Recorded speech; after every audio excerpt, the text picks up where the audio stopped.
Si bien dit, nous recevons Dr Cheikh Oumar Ba, directeur exécutif de IPAR, Initiative Prospective Agricole et Rurale. Alors, vous avez produit un rapport sur les effets de la maladie sur les ménages agricoles et ruraux. Bienvenue, merci d'avoir répondu à notre invitation. Merci. Alors, à quoi cela répond-il? Alors, cela répond à un besoin, effectivement, de comprendre quelle est la capacité de résilience des ménages sénégalais. Parce que, comme vous le savez, avec la pandémie, ça a surpris le monde entier. Et nous avions besoin, en tant que chercheurs, de voir d'abord quelle est la situation de départ. Et aujourd'hui, après cette pandémie, on l'espère bien pour bientôt, comment la société sénégalaise va se remettre sur ses pieds et commencer effectivement à travailler. Ça veut dire que pour repartir sur l'émergence, nous avons d'abord besoin de consolider les acquis qui existaient, mais on sait que les fondamentaux ont été plus ou moins perturbés par cette crise. Et c'est pourquoi nous avons réalisé tout un processus avec des partenaires. Cette étude, on l'a fait seul parce qu'on est parti sur la base de données de l'ANSD plus de la sécurité alimentaire du Sénégal, parce que c'est les références. Et en tant que chercheurs, nous voudrions montrer que sur les 15 zones de moyens d'existence qui existent au Sénégal, qu'est-ce qui se passe dans toutes les situations sur les 14 régions du Sénégal? Et c'est ce qu'on a fait. Et sur cette base, nous avons interrogé près de 1181 ménages et ça nous a permis d'avoir un profil des ménages, comment ils se sont adaptés, quelles ont été les difficultés et concrètement, on y reviendra tout à l'heure par rapport aux résultats, mais c'est clair qu'il y avait un besoin. Alors, moi, je suis bien curieuse, Pape, de savoir dans quelles conditions ce rapport a été réalisé, parce que je rappelle qu'il a été réalisé dans un contexte de pandémie, il y a les restrictions de déplacement. Comment vous avez fait pour sortir ce rapport? Alors, ce qu'on a fait d'abord, c'est on a engagé plusieurs processus. Le premier, c'est de dire, sur la base de données qui existaient, on a interviewé d'abord 2300 ménages. On les a appelés. Certains n'étaient pas par téléphone. Okay. Ils n'étaient pas tous joignables et on a réussi à avoir 1181 ménages à partir desquels on a maintenant déroulé notre enquête. Et c'est les enquêtes qui ont été validées après justement appurement par nos statisticiens Madi Kenyan et Cheikh Faye. Nous avons retravaillé cela et nous avons eu des données qui aujourd'hui sont représentatives de ce qui se passe au niveau du Sénégal. Parallèlement, on est en train d'accompagner aussi des institutions comme le CNCR pour regarder tout ce qu'il y a comme ménages membres du CNCR, les exploitations familiales, sur l'ensemble du territoire. Et on vient juste de terminer l'étude. C'est une autre étude aussi qui va amener d'autres résultats. L'ensemble de ces résultats permettront aujourd'hui à l'État de prendre des bonnes décisions, mais aussi permettront aux différents acteurs de voir quelle est la capacité de résilience de nos exploitations. Mais ce qui est frappant, c'est qu'on s'est rendu compte que le fait que le gouvernement ait distribué, par exemple, des kits alimentaires, ça a permis à pratiquement l'essentiel de ces ménages de faire face à une situation qui était catastrophique parce que l'hivernage de 2019 était très problématique. Parce qu'il y avait des problèmes d'hivernage, on n'avait pas eu beaucoup de pluie et ça s'est répercuté, ça allait être une situation dramatique. Heureusement, avec cet appui, ça a permis effectivement tout de suite de permettre à ces ménages de faire face et de se préparer pour aller à la campagne. Et ce qu'on a constaté, c'est que par exemple, si vous prenez la vallée du fleuve Sénégal, c'était au moment de récolter l'oignon. Si vous prenez les Niayes, c'était la pomme de terre. En Casamance, c'était l'anacarde et la mangue. On a fait des études sur les quatre. On s'est rendu compte que pendant cette période, le fait que les mesures édictées par le gouvernement, qui étaient des mesures salutaires, parce que ça permettait un peu de limiter la propagation de la pandémie, mais en même temps, étant donné que l'ADN du fonctionnement des ménages ruraux, c'est justement la mobilité. Parce qu'il faut se déplacer pour aller au niveau des Louma, pour pouvoir vivre, pour pouvoir échanger, par exemple, un poulet ou autre chose, ou du mil contre le riz, etc. Et malheureusement, le fait qu'on ait arrêté la mobilité, ce qui était tout à fait concevable dans cette épidémie, dans cette pandémie, ça s'est répercuté dramatiquement sur, effectivement, la commercialisation de ces produits qui étaient arrivés à maturation. Donc ça montre que les questions de circuit de commercialisation, par exemple, de la mangue, posaient énormément de problèmes. Ensuite, c'est la même chose pour l'anacarde en Casamance, mais aussi c'est la même chose pour la pomme de terre dans les Niayes et l'oignon dans la vallée, notamment à Podor. Quand vous parlez de monde rural, vous faites allusion à quelle partie du Sénégal concrètement? Nous faisons allusion à l'essentiel du Sénégal, plus de 60% pratiquement des Sénégalais qui vivent non seulement dans le monde rural, mais également on y a ajouté ceux qui sont en milieu périurbain. Parce que quand on a regardé même les résultats, on s'est rendu compte que ceux qui étaient les plus affectés, c'était en plus des populations qui étaient vraiment intégrées dans la mobilité, notamment l'axe Thiès, Touba, etc. Ensuite, c'est la même chose pour Kédougou, dans certaines zones Tamba, parce que c'était des zones transfrontalières jusqu'en Casamance avec Diaoubé. Mais aussi, on a vu par exemple que l'essentiel de la production, près de 80% de la production horticole du Sénégal provient des Niayes. Et aujourd'hui, quand on a fermé définitivement, on s'est rendu compte que les productrices qui justement commercialisaient dans certains marchés, de Tillet, enfin d'un peu partout, Castor, Thiaroye, etc. On s'est rendu compte qu'elles ne pouvaient plus se déplacer et cela s'est répercuté, c'était les plus affectés. Pendant que les autres avaient des moyens de résilience qui leur permettaient de faire face, parce que soit elles avaient d'autres produits qui effectivement permettaient de supporter la crise, c'est en tout cas les 7 premières semaines pendant lesquelles nous avons conduit cette enquête, on s'est rendu compte que ceux qui étaient les plus affectés, c'était effectivement ceux qui étaient dans la zone. L'enquête a démontré que ces ménages qui ont été touchés ont été résilients que sur cette semaine ou bien? Alors, ça a montré d'abord que, étant donné qu'on avait une campagne difficile, parce qu'il n'avait pas beaucoup plu, si vous vous rappelez, en 2019, il y avait beaucoup de problèmes par rapport à la pluviométrie et même à la répartition de la pluviométrie. Finalement, on s'est rendu compte que ceux qui avaient des stocks, ils n'avaient que 22 jours pour pouvoir supporter. Et donc, heureusement d'ailleurs que les kits alimentaires, quand c'est arrivé, ça a permis de dépasser cette période qui allait être une période extrêmement difficile. Les 22 jours. Les 22 jours. Et donc, la question que ça posait, en moyenne, je parlais des moyennes, parce qu'après, en fonction des zones, ça pouvait varier, effectivement. Mais ce que ça montre, c'est que cette capacité de résilience de ces ménages ruraux qui dépendaient aussi, par exemple, des transferts migratoires. Parce qu'on a vu, par exemple, au niveau des ménages, 57% des revenus étaient générés par le non-agricole, dont aussi les transferts migratoires. Et avec l'arrêt quasiment de ces transferts migratoires, cela s'est répercuté sur la capacité de faire face. Et deuxièmement, le problème qu'il n'ait pas accès à ces marchés où effectivement ils pouvaient vraiment vendre et échanger, ça a énormément perturbé l'équilibre qui pouvait exister au niveau de ces ménages.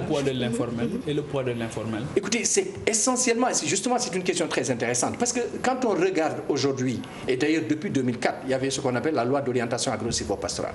Le problème qui s'est posé, et le CNCR s'est beaucoup battu pour qu'on reconnaisse le métier d'agriculteur. Étant donné que le métier n'était pas reconnu, si on acceptait que, par exemple, des boulangers puissent circuler, des restaurateurs puissent circuler, on ne pouvait pas accepter qu'un agriculteur qui devait surveiller ses champs, parce qu'il est dans l'irrigation, à certaines périodes, qu'il puisse rester jusqu'à 20 heures. Il était obligé d'arrêter avant et de rentrer, parce qu'il n'avait pas une carte qui pouvait justifier que c'est un agriculteur. Et je pense que ça doit nous... Aujourd'hui, pour moi, le Covid, et c'est l'équipe en tout cas pense ainsi, est une opportunité pour re-questionner ces différents éléments. Pour qu'on comprenne qu'il s'agit de ceux et celles qui nous font vivre, on doit leur reconnaître cette dignité, surtout d'être le métier d'agriculteur. La plupart d'entre nous ont été effectivement, sont allés à l'école, ont pu réussir grâce justement en tout cas à l'agriculture, à l'élevage, à la pêche auxquels nos parents s'opposent. Vous avez mentionné les kits alimentaires. Dans le rapport, vous dites que 7 semaines après l'instauration de l'état d'urgence, 83% des ménages n'avaient pas reçu leur kit. Alors, est-ce à dire que l'État a failli dans sa politique de résilience sociale? Bon, il faut reconnaître que c'était juste un mois après le démarrage. Donc, ça veut dire qu'effectivement, la seule zone où c'était à 70%, c'était Kédougou. Et ça se comprenait parce que l'État avait commencé par Kédougou. Mais ce qui est intéressant, c'est que par la suite, effectivement, il y a eu des correctifs. Malheureusement, on n'a pas, parce que l'étude, on l'a réalisée début avril, du 12 au 25 avril. Et donc, c'était juste après le 2 mars quand il y a eu les premiers cas. Et donc, en ce moment, il y avait effectivement que la zone de Kédougou et certaines zones très éloignées qui avaient été ciblées par le gouvernement pour éviter un peu que l'hivernage ne survienne entre-temps.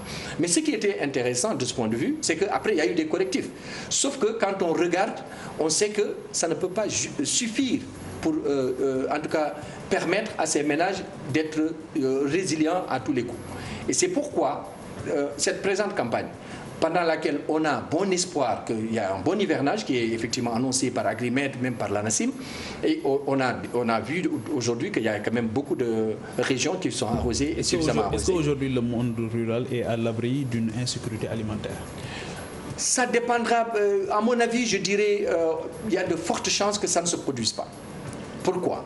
Parce que simplement, bien qu'on a eu ce problème de départ, on espère qu'avec cette présente campagne, on va la réussir. Vous savez, une campagne, c'est délicat. Il ne suffit pas simplement de mettre des semences, des intrants et tout ce qu'il faut et qu'il y ait de la pluie. Parce que quand il y a la pluie, il faut qu'il y ait une très bonne répartition de la pluie. Parce qu'il y a des spéculations qui ont besoin de pas beaucoup d'eau à certaines périodes. À certaines périodes, elles en ont besoin plus. Donc, en fonction de la répartition pluviométrique, en ce moment, effectivement, il est possible, bien sûr, heureusement avec la recherche, avec l'ISRA et les autres, il y a quand même des variétés qui sont adaptées. Est-ce que c'est pas ça le problème? Est-ce que finalement nous avons que des campagnes agricoles ou bien est-ce que nous avons en lieu et place une véritable politique agricole qui va au-delà d'une distribution d'une machinerie, d'une distribution de semences? À mon avis, on a toujours défendu avec les Jacques Faye, les Abdourahmane Faye et les autres collègues qu'on avait besoin d'une véritable politique agricole qui s'inscrive dans la durée. Parce que sinon, on va avoir un peu la tyrannie de certaines productions, notamment l'arachide et le riz.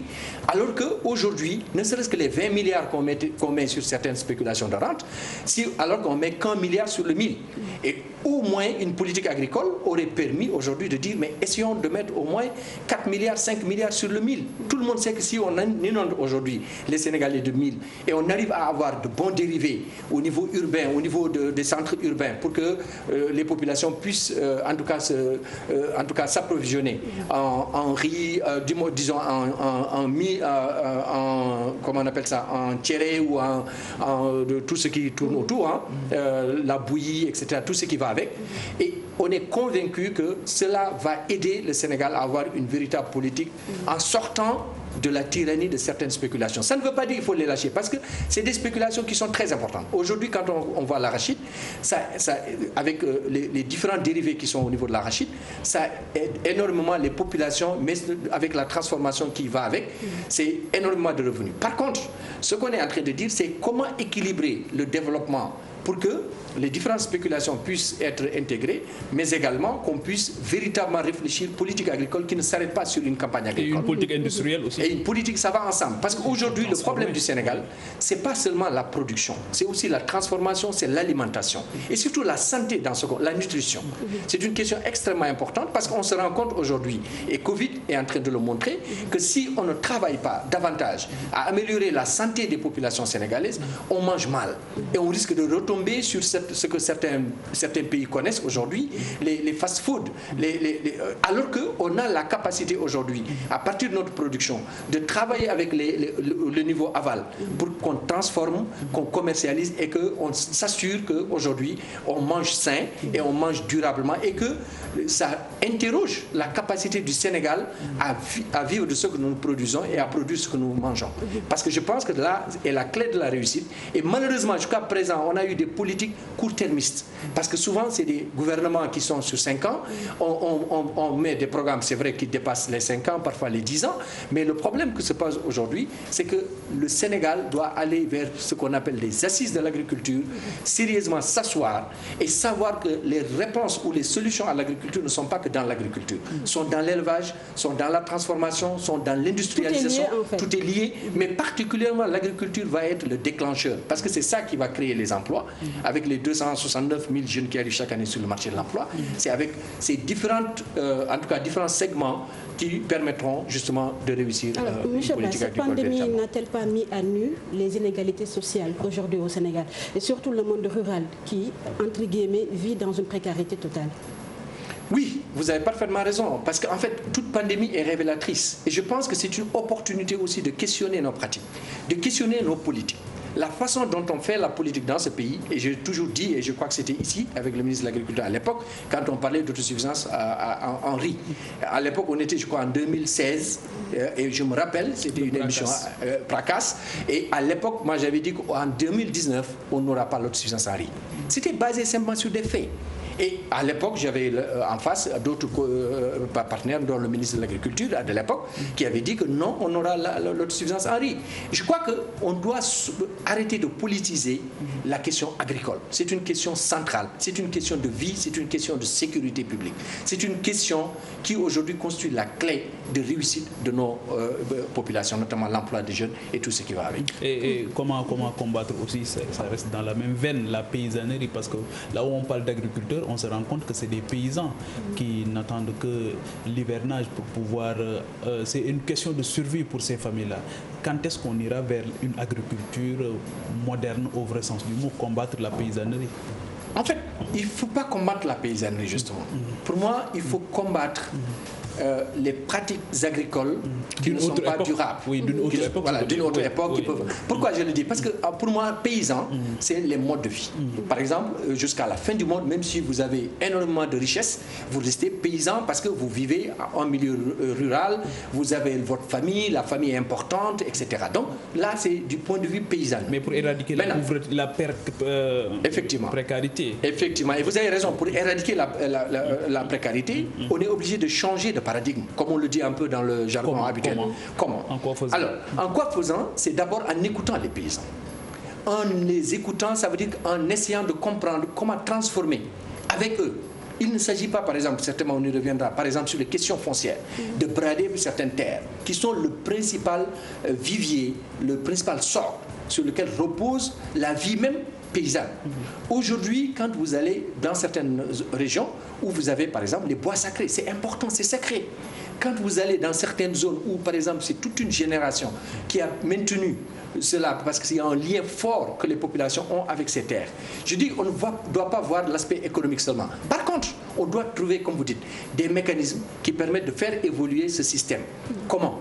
En essayant d'abord de former les jeunes, qui ne soient pas seulement des littéraires, mais qu'ils puissent aussi avoir des formations techniques, qui permettent aussi de transformer structurellement l'agriculture et de ce point, les structures même de l'agriculture. Cela repose sur une bonne politique d'aménagement du territoire. Exactement, parce que si vous regardez aujourd'hui avec l'émiettement foncier, chaque fois qu'un père de famille décède en milieu rural, effectivement, on voit que si ses enfants tiennent chacun à avoir une petite parcelle, on va vers un émiettement. Aujourd'hui, au Sénégal, on est autour de 4,4 hectares par famille.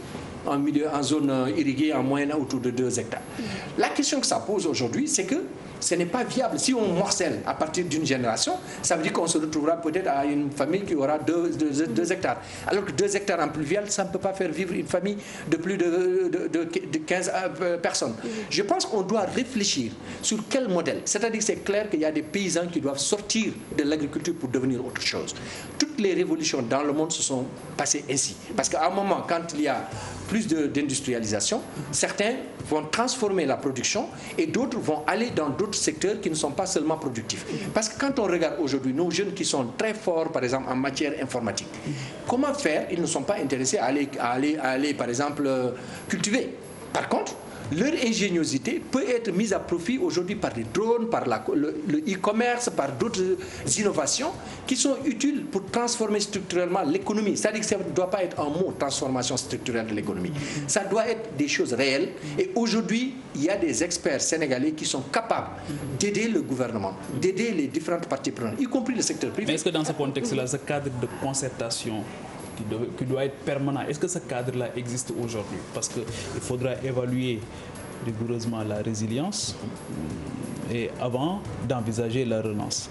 Aujourd'hui, est-ce que les mécanismes sont mis en place pour pouvoir y aller de façon très scientifique et très rigoureuse? En tout cas, nous, on a pris ce pari. Aujourd'hui, je vous disais tout à l'heure, on a fait une dizaine d'études, sur toutes les filières, y compris sur, par exemple, les moutons de Tabaski, sur l'aviculture, comment l'aviculture a été impactée, sur, par exemple, le lait. Comment aujourd'hui Covid peut être une opportunité pour promouvoir le lait local. Et on a fait la même chose sur le riz, sur le maïs, sur l'arachide. Mais vous travaillez en vase clos, de cadre de concertation, je veux dire. Aujourd'hui, par exemple, notre premier partenaire sur ce travail, c'est le CNCR, c'est les organisations paysannes.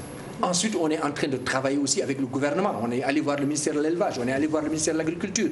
Mais on ne doit pas, la question, comme je disais, de l'agriculture ne doit pas rester seulement dans l'agriculture. On doit ouvrir à l'industrie. On doit ouvrir aussi au secteur privé. Or, comment le secteur privé va accepter de mettre ses ressources dans l'agriculture? À condition que l'État, qui réglemente l'environnement, qui crée un cadre favorable, puisse aider à prendre les risques. C'est-à-dire comment l'État peut commencer. Parce que l'État peut dire on va tester un certain nombre de projets pilotes, à partir desquels on le fait avec le secteur privé, avec la recherche, avec les organisations paysannes. Et après, on montre que c'est possible.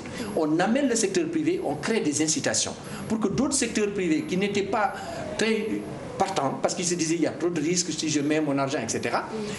En ce moment, il va oser s'investir. Et c'est comme ça, progressivement, qu'on peut le faire et amener le secteur privé dans l'agriculture, mais sans qu'il ne soit intéressé seulement par les questions foncières. Les questions foncières sont importantes, effectivement. On doit aussi pouvoir en discuter. Il y a les questions foncières, il y a aussi la question de la bonne gouvernance, parce que quel que soit le nombre d'argent injecté dans ce secteur-là, s'il n'y a pas aussi une bonne gouvernance, une transparence aussi, ce sera un éternel recommencement. Mais parfaitement, en 2015, on a réalisé une grosse étude sur, par exemple, la traçabilité des subventions agricoles au Sénégal. C'est ça qui a lancé tous les débats qu'il y a eu récemment, parce qu'on avait montré que cette traçabilité démontrait que la productivité et l'acteur final, malheureusement, ne bénéficie pas forcément de ces subventions. Et il y a un problème, effectivement, de dispersion. Les intermédiaires, la question des intermédiaires. Qui captent, effectivement. Donc, la question de fond, il faudrait qu'on réfléchisse et ensemble. C'est-à-dire qu'il faut aider parfois le gouvernement, parce que c'est comme aujourd'hui ce qui se passe avec la Covid. On se rend compte que si aujourd'hui on est convaincu que certaines formes, par exemple, religieuses, par exemple, ne doivent pas pouvoir s'organiser avec beaucoup de rassemblements, je pense qu'il faut qu'on aide l'État. C'est-à-dire l'État seul. Si on laisse l'État seul, il devient vulnérable. Comment les citoyens, les religieux, les autres acteurs doivent s'accorder sur les grands principes. Alors juste et là, le dialogue est important. On est presque au terme de cette émission. Un mot sur le programme de résilience sociale lancé par le gouvernement. N'avez-vous pas l'impression que ça allait trop vite dans la mesure où on ne connaît pas l'évolution de la maladie? C'est juste, je crois qu'il y a quand même une question importante que vous posez derrière, à savoir comment aujourd'hui on doit partir des évidences. Et avec ce qui s'est passé avec la Covid, on a vu que chaque fois, les gouvernements, au niveau même mondial, ils disaient qu'ils ne peuvent pas prendre une décision sans se référer au comité scientifique. La question aujourd'hui, c'est qu'il faut systématiser cela. Comment en tout cas recourir à ces scientifiques qui ont des évidences scientifiques qui nous sont d'aucun parti pour aider à éclairer la décision politique. Merci. Et dans ça, on se rend compte que ce programme, il peut être utile, mais je pense qu'on a besoin encore de prendre en charge toutes les études et tous les résultats. Merci beaucoup, Dr Cheikh Oumar Ba. Je rappelle que vous êtes directeur exécutif de IPAR, Initiative Prospective Agricole Rurale. Nous avons discuté avec vous du rapport que vous avez produit sur les effets de la pandémie sur les ménages ruraux. Pape Djibril Fall, merci à vous. Très bonne suite des programmes à vous, chers téléspectateurs de la TFM. Merci, à la prochaine.